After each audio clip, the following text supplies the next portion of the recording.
Good morning. Nothing else? That's it? What, are we chop liver? He sounds very enthusiastic. Yeah. Come on, Damon, bring it. Well, one of you's a lobbyist, so, I don't want to upset Ken, so. I'm not touching that. Well, good stuff there, Damon. Good stuff. Hey, did you catch Jackie and Melissa yesterday on the program?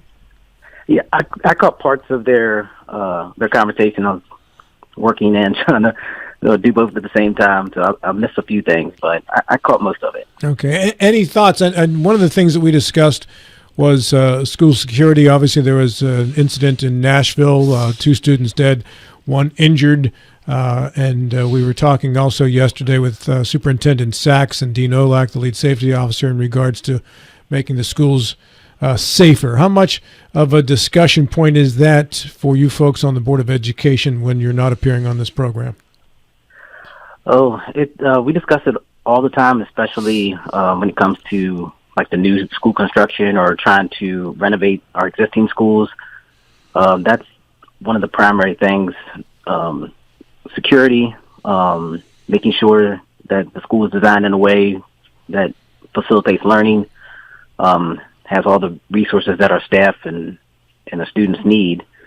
But yeah, security is a big thing. I know maybe last year or the year before, I took part in when Sheriff Harmon was in office, and there was a big law enforcement training out in the Inwood area at several schools where they were training on active shooter drills, and I was able to take part as an observer, and I could see some of the weak spots and see some of the things they were doing right, some things they were doing wrong, and get a firsthand look at some of those practices. So it was very eye-opening. When you say some of the things they were doing right and wrong, are you talking about some of the things the schools were doing right or wrong, or the police force? Both.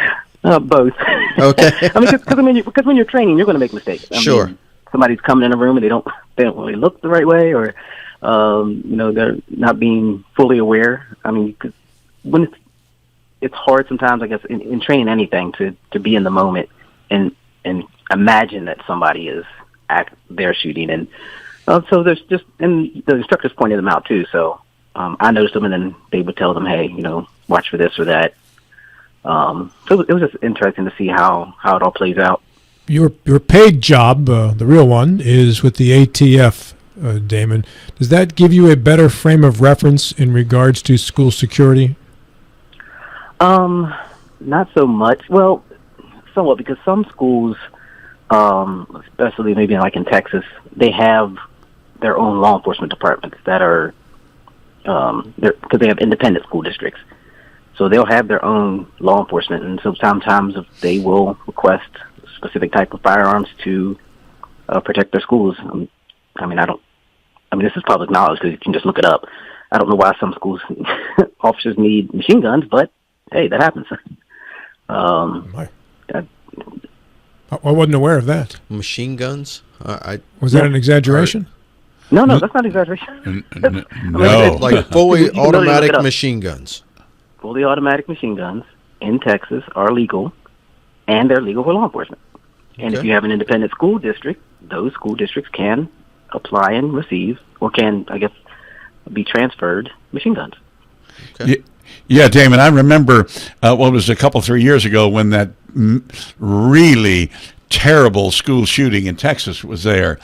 It is the Board of Education law enforcement people who were responsible for showing up, and they were the ones that showed up and just stood around for an hour before they chose to act. And I noticed that it was, in fact, it wasn't the local police, it was the school police, the Board of Education police.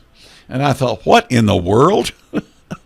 Well, they're not the only place. That's just one example that it's easy right off the top of my head. So Berkeley County schools are adopting a model where they will have their own security force, as we understand yesterday in talking to Dean Olak. These are not the SROs from the Sheriff's Department. These are your own security force of 6, as I understand it. Damon, how much do you know about this program?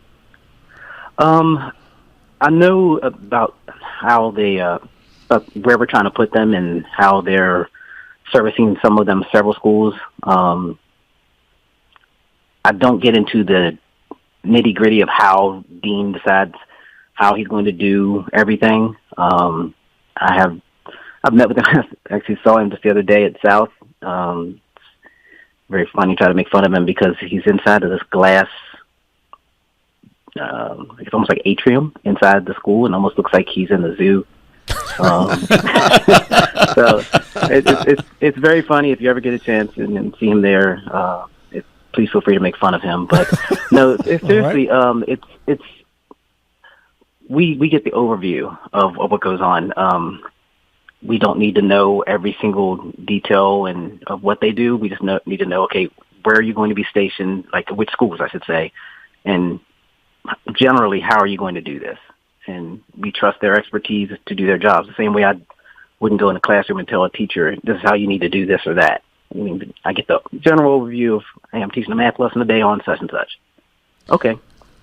You're the expert. I believe you're doing the job you're trained to do.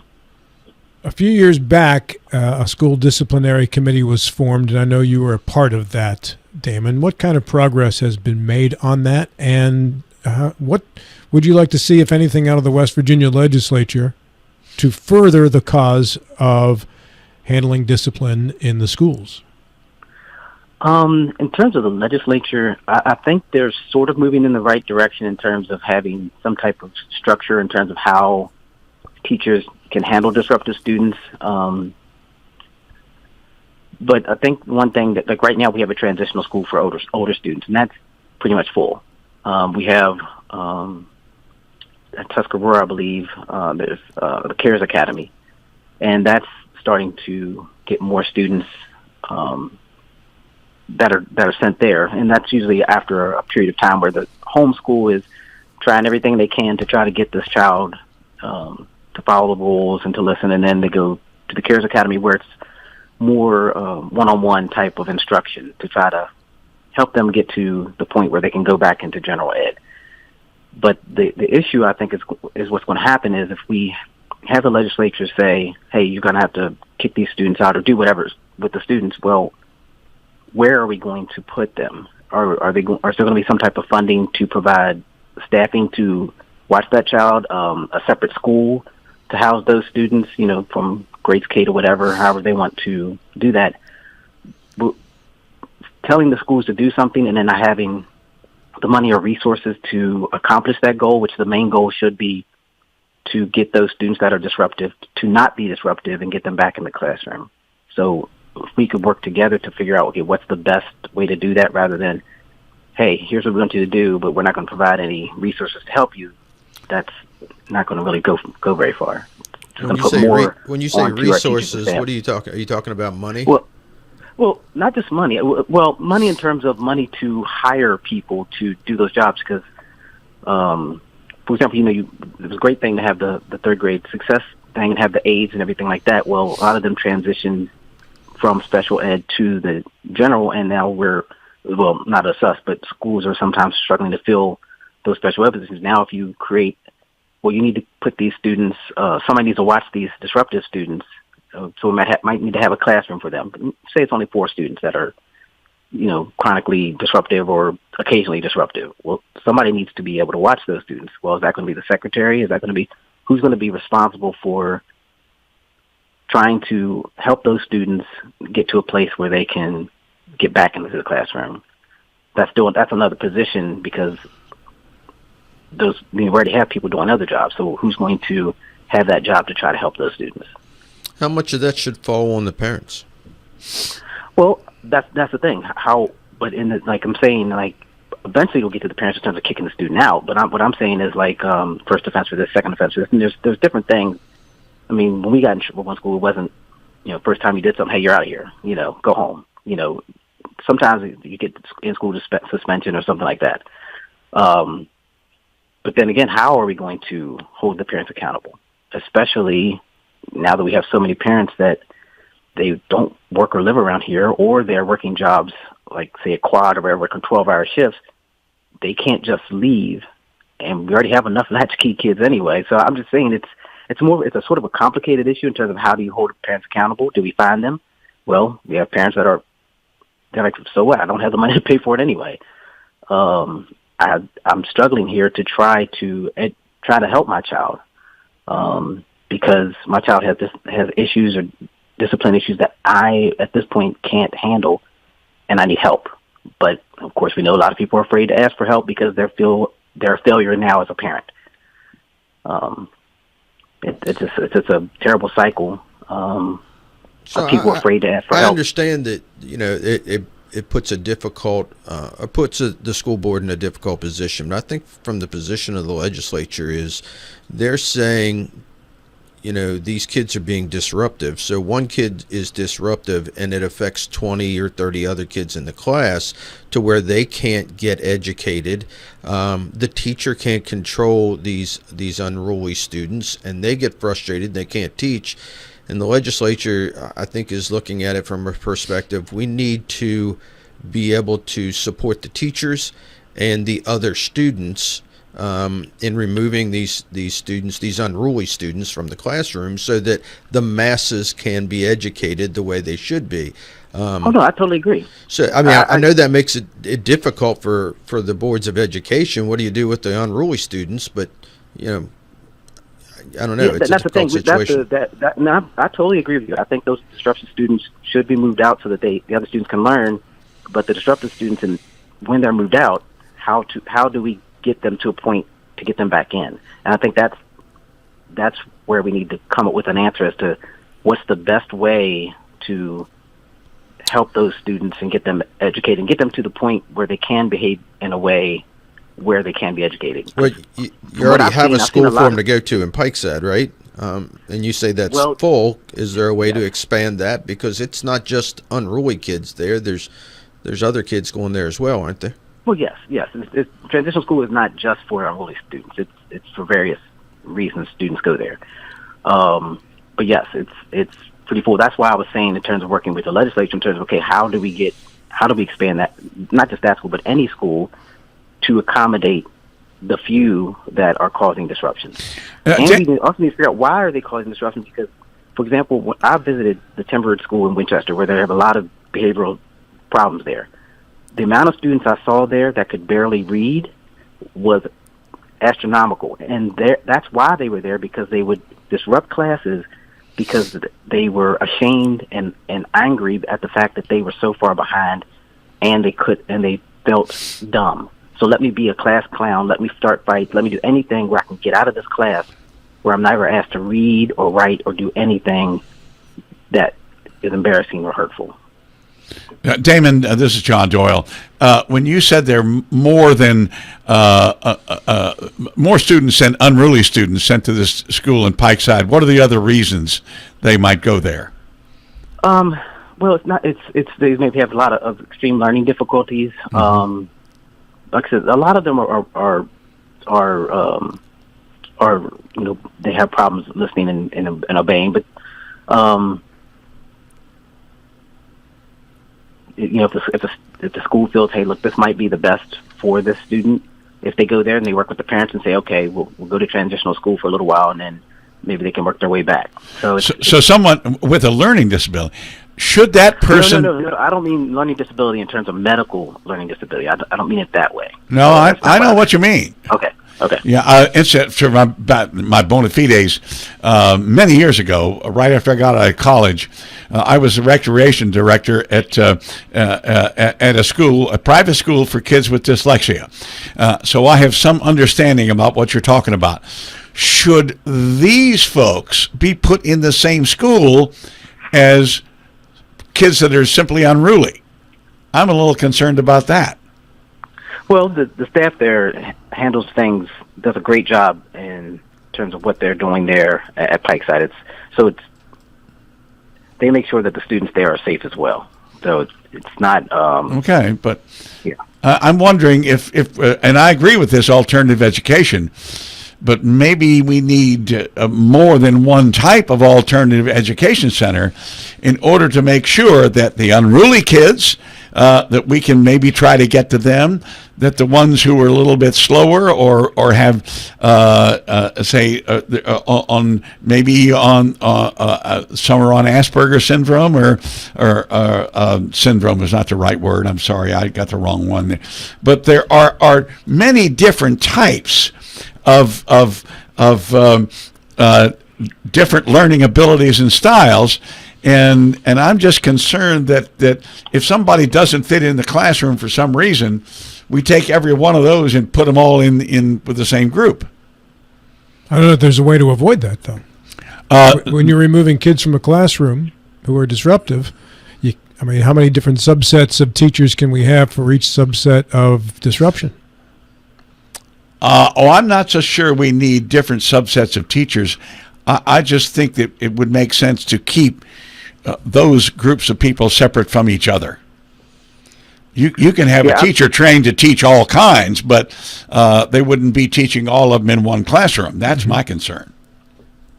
Well, we ask a lot of our public schools. We do. And we just had a segment from St. Joe's. You really can't compare private schools to public schools. Parents make a school, honestly. Everybody, I think, would agree on that the parents make a school.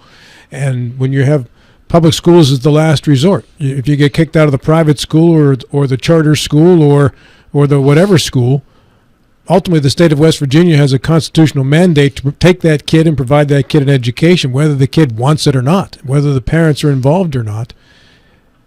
And I think just about every state has that constitutional mandate. Certainly. Yeah. It certainly puts the public schools at a disadvantage. That's right. When you try to compare them to other types of models of schools. It's an inherent disadvantage because you got to take the kid. Right. And you got to provide the education no matter what the cost is. I want to, Damon, we only have about 5 or 6 minutes left. I want to also ask you a little bit about teachers and safety for teachers in the classroom and supportive teachers too. When my wife's family is teachers, okay? And I think they're all retired now at this point. And many friends who are teachers. And the common theme and complaint isn't salary. They'd all like to make enough, but who wouldn't? Sure. It's support. And that is if I do something to try to help a disruptive student, I'm not supposed to lay hands on the student. If I do to try to protect other students, I get suspended for it. And I don't get support from my administration. I get blamed by the parents of that disruptive student. So as a result, and this was a text that was sent to me recently, most teachers, because they've been burned once, do as little as possible in a situation like that so that they don't end up getting suspended and or fired. And then this kind of attitude just pervades and spreads throughout the building because teachers don't feel supported by the administration. Yeah, it just causes a CYA mentality. Cover your, you know what? Yeah. Yes, and I get that. I have two relatives that are both administrators, one out of county and one in county, and I hear the same things from our teachers as well, because of, like you said, getting burned in the past. And that's one thing we have talked about as a board, because a lot of times, especially on Facebook, you'll read about different accusations against staff, and many of them turn out to be not true. And then, but in the meantime, that teacher has been out for who knows how long, while the investigation goes on. And when they come back, it says, hey, you're back now, but there's no acknowledgement of this person's in the clear, they didn't do this, whatever. And so they're sort of tainted. And then, like you said, with the fear of not getting involved, because if you move a child out of the way, if you touch a child, then all of a sudden, well, sorry, we got to report you, and now you're suspended. So they're sort of caught in a tough spot. I'd like the staff to know that, a proper investigation will be done to whether you were wrong or right. As a board, we want the right investigation to be done, a full investigation to be done with all the facts, so that if it comes before the board, we can make the right decision in terms of if a suspension or termination comes before us to decide, that we can make the right decision with all the correct information. And that staff member will have all the rights to give their side of the story to us. As a board member, I can't, and none of us are allowed to investigate anything. That's another thing I want to make sure the public understands. If we go and start investigating and we start getting one side or the other of the story and don't get the full picture, when it comes to a disciplinary hearing and that staff member or student finds out, then that whole thing can be thrown out. So people may want to get rid of a bad teacher, but then we have to give that bad teacher their job back because we didn't do our job properly, because we were the judge, jury, and then the decision maker. So that's one thing that people don't understand about the Board of Education, not the central office. The Board of Education, we are the jury, so we have to be unbiased in our decisions. Is there room for common sense in dealing with some of these issues? Because some of them look like they come down to common sense. I got a text from a teacher who said she was suspended for putting her hand between a special education child who was trying to slam his head against the cement floor, and she put her hand down to be a barrier between the kid's head and the cement floor, and then when the kid was done, she helped the kid up and got suspended for touching the kid. That wasn't in Berkeley County, by the way. I just want to make sure you understand that up front. That seems to me like that suspension seems like it lacks common sense if the person who reported to me is accurate in the way they reported it. No, they could be totally accurate in the way it's reported. The problem is because of the way, and common sense says, oh, it shouldn't be an issue. But say that child goes home or somebody else says something that no, the teacher didn't put their hand under there to protect them. They had their hand on the back of their head, pushing their head down. Well, that's got to be investigated, so they have to be suspended pending the investigation. So more could go into it than people think. So I'm hearing it just like you heard it. That doesn't make any sense. But we don't know if there were other things that were said that now an investigation is deemed necessary. Yeah, those are fair points. I get that. It just... Oh, yeah. Like I said, if that's what happened, that makes no sense for them to get suspended. Being suspended carries with it like the scarlet letter, right? I mean, it comes with a reputation, whether you're exonerated later or not. And, it's kind of like getting pulled over by the police. You feel bad. Everyone's driving by, look at you. Hey, they got that guy. Yeah. And the only thing you did is you had a taillight out or something. It's right. You weren't going 100 miles an hour, fleeing from a crime. Damon, thanks. I appreciate it. As always, when is the next board meeting?